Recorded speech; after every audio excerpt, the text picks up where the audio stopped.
priču za laku noć. A koju priču, Marta? Ne znam. Da, pa danas smo u školi pričali o superherojima. Našao ti nekog superheroja? A ko je to? To je moja mama, a tvoja prabaka. Ona je meni ispričala priču koju ću ja sad tebi ispričati.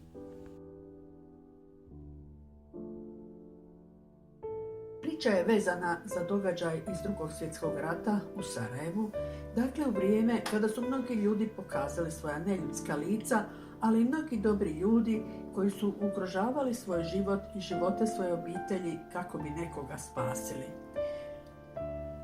Tako se ni moja mama nije premišljala kada je trebalo pomoći svojoj prijateljici Rikici. Prijateljica moje mame, Židovka po imenu Rikica, je jedne večeri pokucala na mamina vrata i zamolila je da prenoći kod nje. Povjerila joj je da ima namjeru otputovati u Mostar, a zatim u Dalmaciju koja je bila okupirana od strane Talijana, a Talijani nisu proganjali Židove kao što je bio to slučaj u drugim krajevima. Međutim, problem je bio kako izraditi osobnu iskaznicu na tuđe ime sa kojom bi mogla putovati.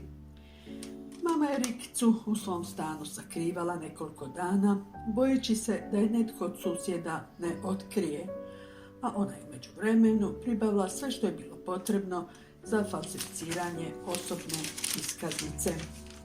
U tome je uspjelo i Rikica je sretno otputovala u Dalmaciju. Po završetku rata Rikica se mami javila iz Italije gdje se udala i zasnovala obitelj. Nekoliko je puta dolazila u Sarajevo gdje su se dvije prijateljice sastajale. Sjećale su se vremena kada su prava prijateljstva dobijala svoju potvrdu i kada nijedna ideologija osim prijateljstva nije mogla spasiti život. Još jedanput se pokazalo da ljubav pobjeđuje mržnju.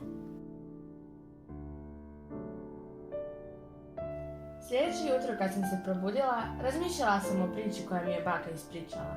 I zaključila sam da me ta priča puno stvari naučila. Naša vjera, rasa, kultura, to ne mijenja čovjeka. Mijenja nas ono što nam je u srcu. Dobrota, ljubav. Ljudi koji su zli nikada neće nestati. Ali mi imamo heroje koji nam daju nadu. I ako me išta ova priča naučila, to je da su pravi heroji ispred nas. Ljudi sa čistim srcima i neizmjernom dobrotom.